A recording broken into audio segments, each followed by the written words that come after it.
লন্ডনে ধরা খেল শেখ রেহানার মেয়ে টিউলিপ সিদ্দিক। খালা শেখ হাসিনার অবৈধ সম্পদের গোপন তথ্য ফাঁস। এবং সর্বশেষ জানাবো, ভারতের দখল থেকে ৫ কিলোমিটার এলাকা অবমুক্ত করল বিজিবি। বিএসএফ এর দখলে থাকা প্রায় ৫ কিলোমিটার কোদলা নদীর অংশবিশেষ অবমুক্ত করে নিজেদের দখলদারিত্ব প্রতিষ্ঠা করেছে বিজিবি। এতক্ষণ শুনছিলেন সংবাদ শিরোনাম, এখন থাকছে বিস্তারিত। চাপে পড়েছেন যুক্তরাজ্যের ব্রিটিশ প্রতিমন্ত্রী টিউলিপ সিদ্দিক। টানা চতুর্থবারের মতো এমপি নির্বাচিত হওয়ার পর মন্ত্রিসভার সদস্য হন টিউলিপ। যুক্তরাষ্ট্রের সিটি মিনিস্টার আর্থিক সেবা খাতের দেখভাল করছেন টিউলিপ। তিনি ব্রিটিশের প্রথম বাংলাদেশি বংশোদ্ভূত মন্ত্রী। কিন্তু শেখ হাসিনার সরকার পতনের পর যুক্তরাজ্যে ভয়ানক চাপে আছেন শেখ রেহানার মেয়ে। প্রভাবশালী ব্রিটিশ গণমাধ্যম ডেইলি মেইলে বাংলাদেশের পরমাণু বিদ্যুৎ প্রকল্প থেকে ৪০০ কোটি পাউন্ড আত্মসাতে যে অভিযোগ উঠেছে শেখ হাসিনা পরিবারের বিরুদ্ধে তা নিয়ে ফলাও করে সংবাদ প্রকাশিত হয়েছে। সেখানে নাম এসেছে টিউলিপেরও। এর জেরে ব্রিটেনের লেবার সরকারের প্রতিমন্ত্রী টিউলিপ সিদ্দিককে দুর্নীতি বিরোধী কাজের দায়িত্ব থেকে সরে আসার আহ্বান জানায় কনজারভেটিভরা। এই ঘটনায় যুক্তরাজ্যে তাকে জিজ্ঞাসাবাদ করেছেন দেশটির কর্মকর্তারা। মূলত দেশটির মন্ত্রিপরিষদ অফিসের ন্যায় এবং নৈতিকতা দল তাকে এই জিজ্ঞাসাবাদ করে টিউলিপের বিরুদ্ধে অভিযোগ, রূপপুর পারমাণবিক বিদ্যুৎ কেন্দ্র নির্মাণের জন্য ২০১৩ সালে রাশিয়ার সঙ্গে মধ্যস্থতা করেছিলেন তিনি। বাজার দরের চেয়ে বেশি খরচের এই চুক্তির মধ্য দিয়ে ৩৯ বিলিয়ন পাউন্ড আত্মসাতের অভিযোগ উঠেছে তার পরিবারের বিরুদ্ধে। বাংলাদেশে এই বিদ্যুৎ কেন্দ্রটি নির্মাণ করেছে রাশিয়ার রাষ্ট্রায়ত্ত কোম্পানি রোসাটম। ডেইলি মেইল লিখেছে, ইউক্রেন যুদ্ধের পর ওই কোম্পানি এবং রোসাটম সংশ্লিষ্টদের বিরুদ্ধে অন্তত ৪৫টি নিষেধাজ্ঞা দিয়েছে যুক্তরাজ্যের ফিনান্সিয়াল স্যাংশন ইমপ্লিমেন্টেশন অফিস। আর ওই অফিস দেখভালের দায়িত্ব আছেন টিউলিপ। রোসাটমের সহযোগীদের বিরুদ্ধে ব্যবস্থা নেওয়ার বিষয়টি নিয়মিত পর্যালোচনার দায়িত্ব সিটি মিনিস্টার হিসেবে টিউলিপের হাতে। কনজারভেটিভ পার্টির স্বরাষ্ট্র বিষয়ক মুখপাত্র ম্যাট ভিকারার্স বলেছেন, টিউলিপের ব্যক্তিগত লেনদেন সম্পর্কিত প্রশ্নের উত্তর না মেলা পর্যন্ত নিষেধাজ্ঞা ও দুর্নীতি বিরোধী নীতিগত সিদ্ধান্তের দায়িত্ব থেকে অবশ্যই তাকে সরিয়ে রাখতে হবে। কিয়ার স্টারমারকে বাংলাদেশের দুর্নীতি দমন কমিশনের বরাদ্দে ডেইলি মেইল লিখেছে, অর্থ আত্মসাতে যে অভিযোগ উঠেছে তা ঘটেছে ২০০৯ থেকে ২০২৩ সালের মধ্যে, যখন টিউলিপের খালা শেখ হাসিনা দোর্দণ্ড প্রতাপে প্রধানমন্ত্রী চালিয়ে যাচ্ছিলেন। অবশ্য কথিত দুর্নীতি নিয়ে বিভিন্ন সংবাদ মাধ্যমে আসা প্রতিবেদনকে উস্কানিমূলক দাবি করে তা প্রত্যাখ্যান করেছে রাশিয়ার রাষ্ট্রায়ত্ত কোম্পানি রোসাটম। এই ধরনের প্রতিবেদনের বিরুদ্ধে আদালতে দ্বারস্থ হওয়ার হুমকিও দিয়েছে তারা।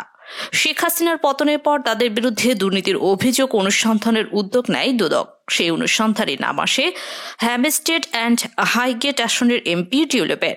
এরপর থেকে তাকে নিয়ে তোলপাড় চলছে দেশ এবং যুক্তরাজ্যের গণমাধ্যম। দুদকের অভিযোগে বলা হয়েছে, রূপপুর পারমাণবিক বিদ্যুৎ প্রকল্পের জন্য অতিরিক্ত ব্যয় দেখিয়ে ১২৬৫ মিলিয়ন মার্কিন ডলারের চুক্তির মাধ্যমে শেখ হাসিনা তার ছেলে সজীব ওয়াজেদ জয় এবং ভাগ্নি টিউলিপ সিদ্দিক ৫ মিলিয়ন মার্কিন ডলার আত্মসাৎ করেছেন, যা পাচার করা হয়েছে মালয়েশিয়ার বিভিন্ন অবসর ব্যাংক অ্যাকাউন্টের মাধ্যমে।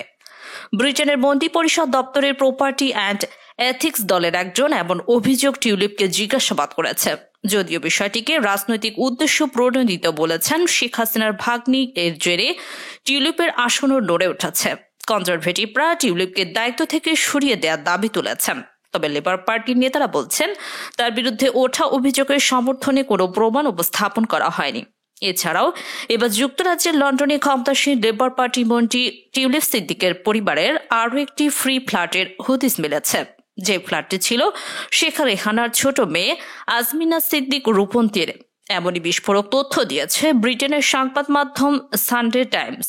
দ্য সানডে টাইমসের প্রতিবেদনে বলা হয়েছে, টিউলিপ উত্তর লন্ডনের হামস্টেডের এমন একটি ফ্ল্যাটে বসবাস করতেন, যেটি তার পরিবারকে দিয়েছেন তার খালা শেখ হাসিনা তথা আওয়ামী লীগের একজন সমর্থক। যদিও ফ্ল্যাটটি বিনামূল্যে পেয়েছেন টিউলিপের বোন আজমিনা সিদ্দিক রূপন। ফ্ল্যাটটির অবস্থান হামস্টেডের ফিনান্সিয়াল রোডে। হামস্টেডের ফ্ল্যাটটি ২০০৯ সালে আজমিনাকে হস্তান্তর করেন বাংলাদেশি আইনজীবী মঈন গনি। তিনি শেখ হাসিনা সরকারের প্রতিনিধিত্ব করেছেন। শুধু তাই নয়, শেখ হাসিনার সাথে গনির ছবিও আছে।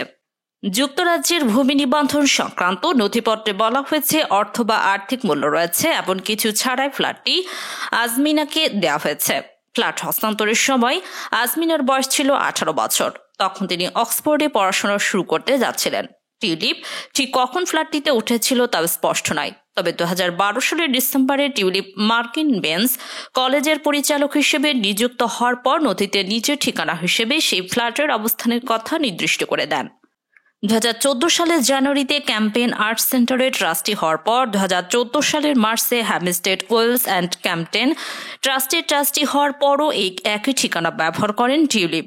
এছাড়া তার স্বামী ক্রিস্টিয়ান পার্সি 2016 সালের মে মাস পর্যন্ত এটিকে নিজের ঠিকানা দেখিয়েছিলেন। তখন হ্যামস্টেড ও কিলবার্নের লেবার এমপি ছিলেন টিউলিপ। টিউলিপের বোন আজমিনার টনি ব্লেয়ার্স ইনস্টিটিউট ফর গ্লোবাল চেঞ্জে কাজ করার অভিজ্ঞতা আছে। সম্প্রতি শিশুদের একটি দাতব্য প্রতিষ্ঠানে কাজ শুরু করেছেন তিনি, যদিও ফ্ল্যাটটি আর শেখ রেহানা পরিবারের হাতে নেই। 2021 সালে 6,50,000 পাউন্ড বিক্রি করে দেন আজমিনা। ফ্ল্যাটটির আগের মালিক আইনজীবী মঈন গনি আন্তর্জাতিক বিরোধী সংক্রান্ত বিষয়ে কয়েক বছর বাংলাদেশের পরামর্শক হিসেবে কাজ করেছেন। 2021 সালে শেখ হাসিনার তৎকালীন সরকার বিশ্বব্যাংকের একটি প্যানেলে দায়িত্ব পালনের জন্য তাকে মনোনীত করেছিল। তখন তিনি বলেছিলেন শেখ হাসিনার কাছ থেকে অভিনন্দন ও ধন্যবাদ সংবলিত একটি ব্যক্তিগত চিঠি পাওয়াটা তার জন্য সম্মানের বিষয়। হ্যামস্টেড ফ্ল্যাটে লন্ডনের কিংস ক্রস এলাকার কাছের অ্যাপার্টমেন্টটি থেকে ভিন্ন। কিং ক্রস এলাকার কাছের অ্যাপার্টমেন্টটি 2004 সালে টিউলিপ বিনামূল্যে পান। তিনি এখনও সেই অ্যাপার্টমেন্টের মালিক।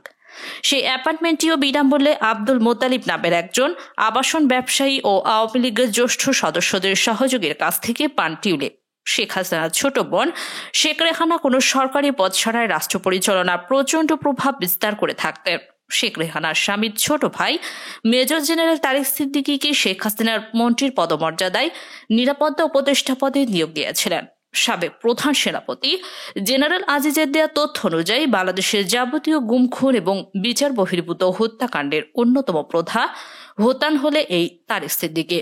শেখ রেহানার ছেলে ববি সিদ্দিকীকেও বাংলাদেশের অত্যন্ত প্রভাবশালী বিবেচনা করা হতো। এদিকে ভারতে পলাতক সাবেক প্রধানমন্ত্রী শেখ হাসিনার ছেলে সজীব অজয় জয়ের দুর্নীতি প্রকাশ এসেছে।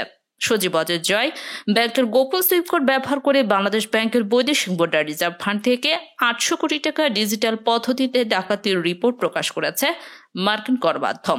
2008 সালে মঈন ফখরুদ্দিনের মাধ্যমে শেখ হাসিনা ক্ষমতা আসার পরপরই 2009 সালে ব্লুরিজ ইনভেস্টমেন্ট অ্যান্ড ফাইন্যান্স নামের একটি কোম্পানি চালু করে জয়।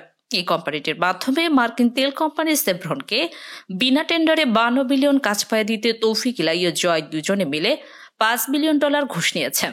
এছাড়াও এসআইএম গ্লোবাল সার্ভিস ইন কোম্পানিটির DUNS নাম্বার 1982061117, যা মার্টিন স্টেটের 4823 বাড়িটির ঠিকানায় এই কোম্পানিটি চালু করে ডিজিটাল ডাকাত জয়। এই কোম্পানিটির মাধ্যমে তার অবৈধ ভিওআইপি ব্যবসা পরিচালিত হয়। 2,902 কোটি টাকা ব্যয়ে নির্মিত বঙ্গবন্ধু স্যাটেলাইট 1 প্রজেক্ট থেকে $42 মিলিয়ন, যা বাংলাদেশি টাকায় 353 কোটি টাকা কমিশন বাণিজ্যিক হিসেবে পেয়েছে সজীব অজয় জয়। দেশের উল্লেখযোগ্য কয়েকটি খাত থেকে জয় শুধুমাত্র কমিশন বাবদ লুটপাটের যে তথ্য পাওয়া গেছে তা হল বিদ্যুৎ এবং জ্বালানি খাত থেকে 26,000 কোটি টাকা, ভিআইপি খাত থেকে 9,500 কোটি টাকা, সরকারি প্রধানমন্ত্রী তথাকথিত আইসিটি উপদেষ্টা হিসেবে প্রতি মাসে বেতন 1,60,00,000 টাকা হিসেবে 15 বছরে 480 কোটি টাকা, রাশিয়া থেকে $1 বিলিয়ন অস্ত্র কেনার কমিশন বাবদ 120,40 লক্ষ টাকা, আন্তর্জাতিক দরমূল্যে যে 20 গুণ বেশি খরচে 60,000 কোটি টাকা পায়রা রেলপথ প্রকল্পের কমিশন বাবদ 8,000 কোটি টাকা, 12,000 কোটি টাকার পদ্মা সেতুর খরচ বাড়িয়ে করা হয় 35,000 কোটি টাকা। এই প্রকল্প থেকে 70 কোটি টাকা কমিশন নিয়েছে জয়। জয়ের এই সকল অবৈধ অর্থের তথ্য অনেকের কাছে রয়েছে, যা ইতোমধ্যে পত্রিকায় প্রকাশিত হয়েছে। অবৈধ প্রধানমন্ত্রী তথ্য উপদেষ্টা সজীব অজয় জয় ব্যাংকের গোপন সুইপ কোড ব্যবহার করে বাংলাদেশ ব্যাংকের বৈদেশিক মুদ্রা রিজার্ভ ফান্ড থেকে 800 কোটি টাকা ডিজিটাল পদ্ধতিতে ডাকাতি করে 2016 সালের 4 ফেব্রুয়ারি। যার নেতৃত্বে লুটেরা বাহিনী তথ্য প্রযুক্তি অপব্যবহার করে ফিলিপাইন ও শ্রীলঙ্কার ক্যাসিনোতে অর্থ পাচার করে। ফিলিপাইনের ব্লু রিবল কমিটির উদ্যোগে সিনেট পরিচালিত 82 পৃষ্ঠা তদন্ত রিপোর্টে বেরিয়ে এসেছে ভয়াবহ তথ্য। রিপোর্ট অনুযায়ী বাংলাদেশ ব্যাংকে টাকা প্রথমে নেওয়া হয় আমেরিকার 4টি ব্যাংকে এবং সেই ব্যাংকগুলি থেকে $100 বিলিয়ন যায় ফিলিপাইনের ব্যাংকে। আমেরিকা যে সকল ব্যাংক থেকে বাংলাদেশের টাকা ফিলিপাইনে গিয়েছিল তার একটি হচ্ছে সিটি ব্যাংক। এই সিটি ব্যাংকে রয়েছে সজীব জয়ের 4টি অ্যাকাউন্ট। আইন অনুযায়ী প্রকাশ্যে কোনো ব্যক্তির ব্যাংক অ্যাকাউন্ট নাম্বার ও সোশ্যাল সিকিউরিটি নাম্বার জনসাপেক্ষে প্রকাশ করা দণ্ডনীয় অপরাধ। তাই তথ্যের কিছু অংশ স্পষ্ট করে রাখা হলো। হাসিনা পুত্র জয়ের এই ব্যাংক ডাকাতি ধামাচাপা দিতে প্রধানমন্ত্রী নির্লজ্জভাবে অসহযোগিতা করে ব্লু রিবন কমিটির তদন্তকে। ফলে বাংলাদেশের জনগণের এই টাকার বাংলাদেশে ফেরত আসেনি। এছাড়াও সুইস ব্যাংকে জয় রয়েছে কয়েক হাজার কোটি টাকা।